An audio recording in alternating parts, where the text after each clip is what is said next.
Doing the house duty of a husband or a wife should be subjected to an individual and their household.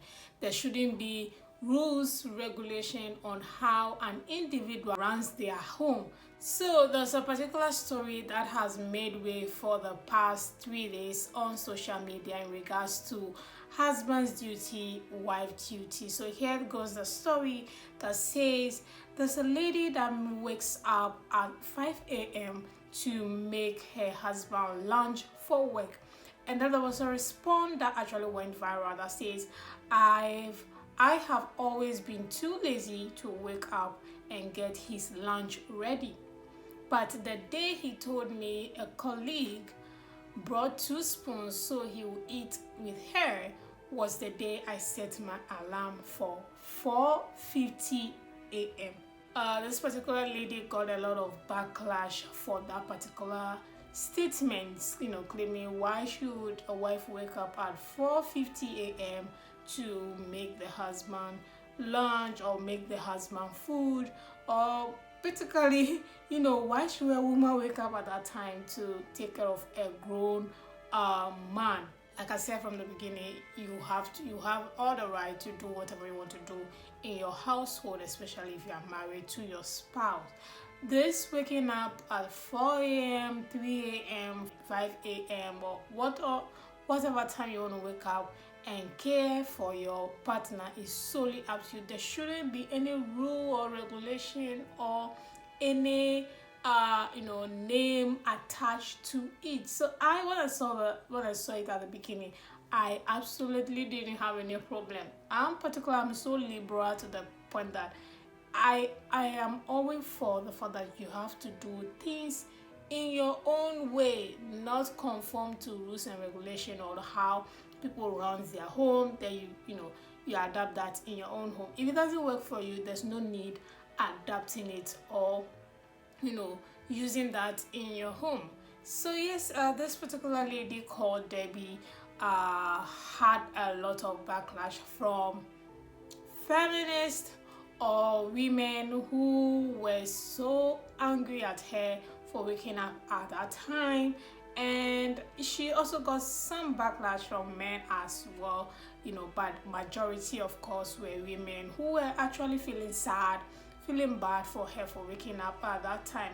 So she later on came back to clarify the situation that she is pregnant, she is unemployed, and that is all she can offer, which of course is out of service for the husband. The husband goes to work to cater for the family. She's pregnant, she doesn't have work. So what else can she do to care for the family, which of course is to do out of service, clean the house, wash clothes, cook for the family. That's basically what she can do. And for the fact that she's pregnant and she wake up at 4:50 was the concern for most women who were trying to cry for her or kind of attack her. She's not doing anything meaningful with her life, blah blah blah. You know how that thing goes. So yeah, basically that was what it is. Now this particular comment that she actually responded to was really that bad from a lady, and the comment says, make yourself useful, get a job, let your brain be filled with self-development and not senseless thoughts.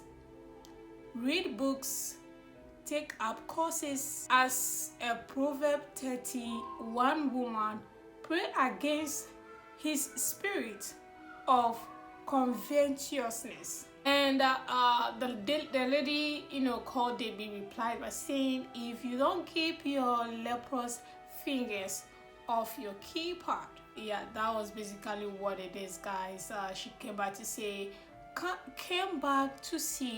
takes I don't even have a job, and I'm waking up at 4:50 when I get a job. I will wake up at 4:50.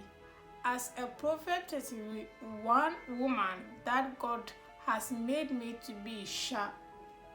So that is her response to all those comments right there. For me, you already know.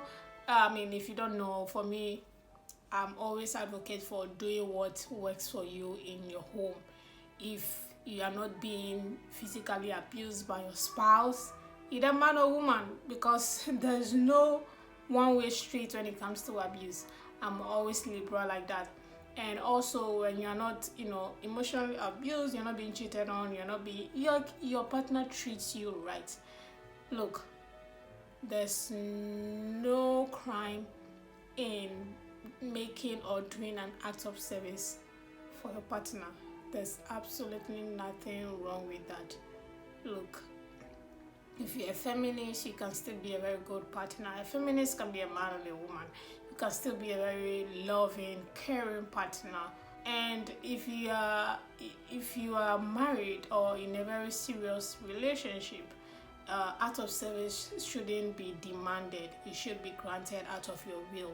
So I think that is where some people were also for the fact that her husband came into report that his colleague brought in spoon for him to take in some of the food she was eating. So the wife thought it wise to cook for her husband. So the feminists or the women who were not agreeing were saying that, look, you were not doing the service because you wanted to.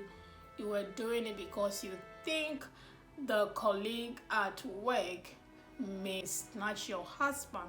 So the intent of cooking for or waking up at 4:50 a.m. is the fear that you think your husband may be snatched snatched with food. Again, everybody has their opinion in regards to this story, but all I can say is that you do what works for you. And because of this story, she has got so many gifts. So her life has totally changed. She was actually demanding for help to buy a bedside fridge, only for God or grace to fall upon her and her family. And Nigerians, it's a Nigerian story, guys. And Nigerians decided to bless her family, change her life, tons and tons of money gifts, as well as other gifts. When I mean other gifts, transformation, total transformation in someone's life. That's exactly what she got. So the moral of the story is, for me, is do what works for you. Basically, when it comes to the internet, a lot of people are hypocrites. They do things and say different things on social media. So you cannot take advice when it comes to certain things, especially personal decisions that has to do with relationships or relating with your fellow human being. You have to be introspective and then take that decision yourself. So guys, I'll see you in the next video.